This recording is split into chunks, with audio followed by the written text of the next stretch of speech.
In today's episode, we cover a wide range of cyber nightmares. We'll talk about threat actors abusing an old Apache ActiveMQ bug to drop a new malware dubbed DripDropper, hackers smuggling the GodRAT Trojan into trading firms using steganography, and a public exploit that chains 2 SAP vulnerabilities to achieve remote code execution.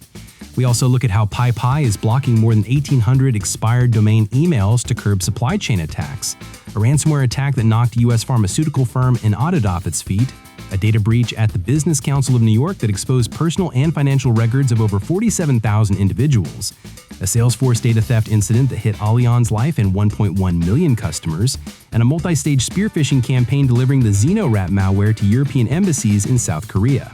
We'll wrap up with practical steps you can take to reduce your attack surface.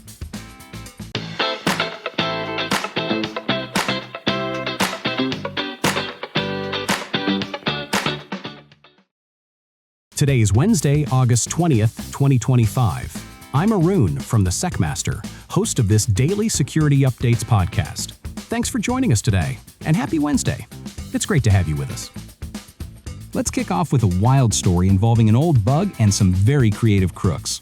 Security researchers from Red Canary noticed that attackers are still abusing a nearly 2-year-old vulnerability in Apache ActiveMQ, identified as CVE-2025-31324. The flaw is a remote code execution hole with a CVSS score of 10.0. Threat actors are using it to break into cloud-hosted Linux systems and drop a new downloader called DripDropper. Here's the twist. Once inside, the bad guys actually apply the available patch to ActiveMQ so nobody else can exploit it. After securing their beachhead, they modify the SSH configuration to enable root logins and deploy the password-protected DripDropper binary that reaches out to an attacker-controlled Dropbox account. DripDropper delivers multiple payloads, alters cron files for persistence, and even downloads an official patch for the very CVE they exploited. It's a reminder that patching isn't optional. Criminals will patch your systems for you and keep the backdoor for themselves. Potential targets and impact? Any organization running unpatched Apache ActiveMQ on Linux is at risk. Successful compromise grants attackers root-level persistence and the ability to deploy additional tools and malware. Mitigation and actions? Patch ActiveMQ immediately, restrict SSH access to trusted IPs or VPNs, monitor cron tasks and log files for unusual activity, and use least privileged accounts. If you detect unauthorized SSH configuration changes, isolate and rebuild the host. Switching gears to the financial world, Kaspersky reported a new remote access Trojan dubbed GodRAT targeting trading and brokerage firms. The attackers send malicious screensaver .scr files disguised as financial documents over Skype. Inside these files, they hide shell code using steganography. The malware is literally tugged away inside images. Once executed, GodRAT downloads plugins from its command and control server that can harvest system information, inject DLLs in the memory, download other payloads, and even open arbitrary URLs. One plugin acts as a file manager capable of enumerating files and dropping password stealers for Chrome and Edge browsers. The Trojan is based on GHRAT, a legacy codebase leaked in 2008, and researchers believe it may be an evolution of the Winty APT41 backdoor Awesome Puppet. Potential targets and impact? Trading firms and financial companies, especially in Hong Kong, the UAE, Lebanon, Malaysia, and Jordan. Infected hosts lose control of their systems, sensitive financial data, and login credentials.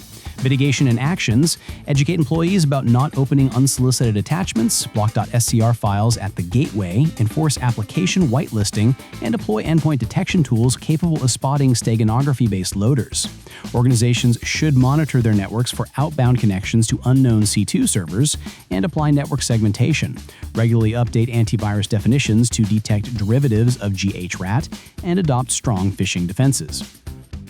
Next up, SAP administrators have new reason to worry. OnApsys warned that a public exploit chains 2 SAP NetWeaver Visual Composer vulnerabilities, CVE-2025-31324 and CVE-2025-42999, to bypass authentication and execute arbitrary code.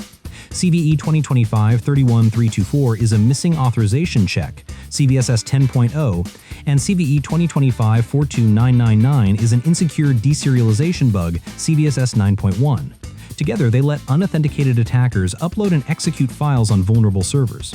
Ransomware gangs like Keelan, BeyondLien, and RansomXX, along with China-linked espionage groups, have already weaponized these flaws. The exploit can be used to drop web shells or run living-off-the-land commands with SAP administrator privileges. Onapsis notes that the deserialization gadget could be reused against other SAP bugs patched in July. Potential targets and impact: organizations running unpatched SAP NetWeaver Visual Composer development servers. Exploitation can lead to full system compromise, theft of business data, ransomware, and downtime. Mitigation and actions: apply SAP's April and May patches immediately. Restrict internet access to SAP applications, monitor for suspicious uploads or commands, and conduct a full security review of custom deserialization logic. Because threat actors have deep SAP knowledge, consider engaging SAP security specialists to validate your configuration. In high-risk environments, isolate vulnerable components until patched. Let's move to the open source ecosystem. The Python package index, PyPI, has started checking whether custom domain email addresses have expired to thwart domain resurrection attacks.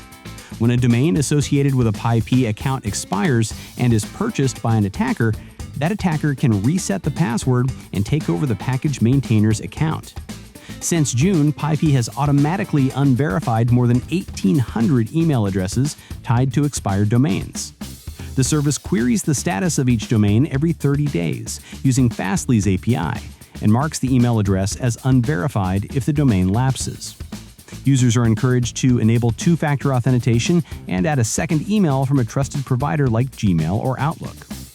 Potential targets and impact: developers who use custom domains for their PyPI accounts. A compromised account could lead to malicious package uploads, poisoning software supply chains. Mitigation and actions: maintain control of your domain by renewing it on time. Set up a backup email and enforce 2FA. If your domain has expired, assume your PyPI account is at risk. Reset credentials and verify your packages haven't been tampered with. Supply chain defenders should monitor for typo squatting and unusual package updates. Now to some unfortunate breach news. U.S. pharmaceutical company Inotiv disclosed that a ransomware attack discovered on August 8th encrypted some of its systems.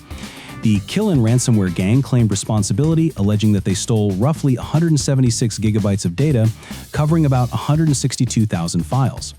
Inotiv's SEC filing said the threat actor gained unauthorized access to and encrypted parts of the company's network.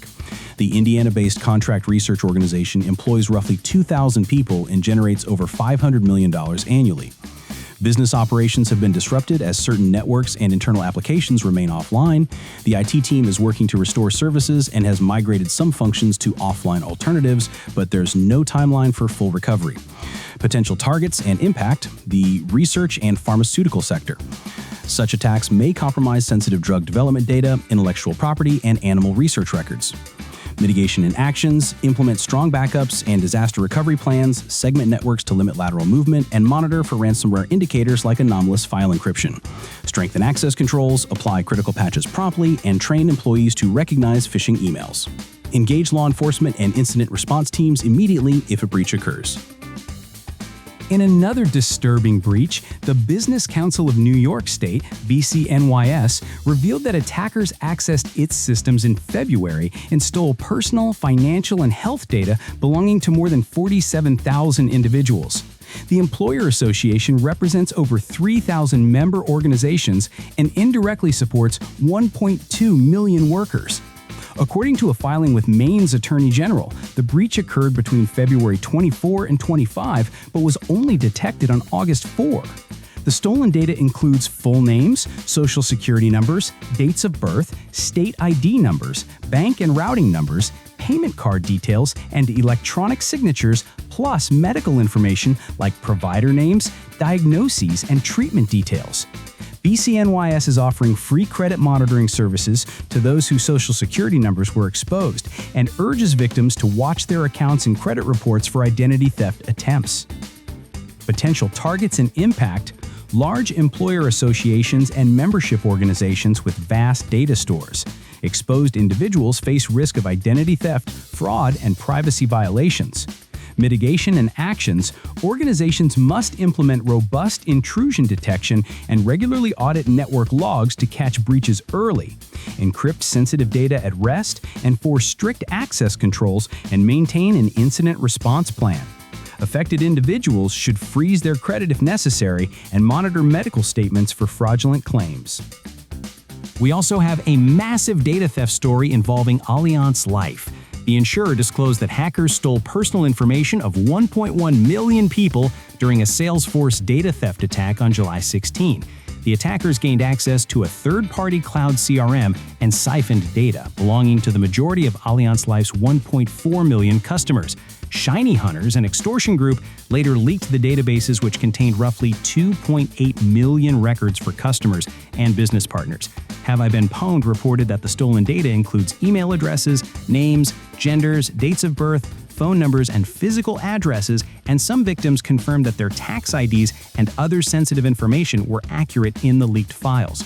Attackers apparently tricked employees into granting a malicious OAuth app access to their Salesforce instance.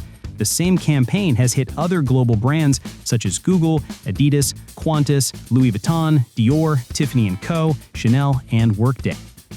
Finally, Trellix researchers uncovered a sophisticated espionage campaign delivering XenoRAT malware to foreign embassies in South Korea. The operation started in March and has launched at least 19 spear phishing attacks. Although the tactics initially suggested North Korean group Kimsuki or APT-43, further analysis hints at a China-based actor. Attackers sent multilingual phishing emails masquerading as diplomatic meeting invitations, timed to coincide with real events. The lures carried password-protected zip archives containing a disguised .lnk file that triggers obfuscated PowerShell code. This code retrieves XenoRAT from GitHub or Dropbox, loads it directly into memory, and schedules tasks for persistence. XenoRAT can log keystrokes, capture screenshots, hijack webcams and microphones, transfer files, and open remote shells. Time zone analysis suggests the activity aligns more with Chinese than Korean holidays, leading researchers to attribute the campaign to APT-43 with potential Chinese sponsorship. Potential targets and impact: foreign embassies, especially European missions in Seoul. Compromise could allow adversaries to spy on diplomatic communications and gather sensitive geopolitical intelligence.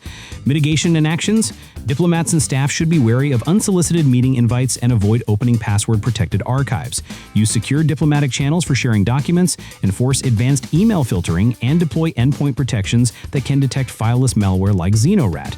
Government agencies should increase threat intelligence sharing to identify and block malicious GitHub repositories used for C2. That wraps up today's news roundup. Remember, staying cyber safe isn't just about reacting to breaches, it's about proactive defense. Patch regularly, watch for suspicious emails, verify third-party access, and educate your teams. Thanks for listening to the SecMaster's Daily Security Updates podcast. Keep visiting the SecMaster for more cybersecurity news and insights. We appreciate your support and look forward to having you with us next time.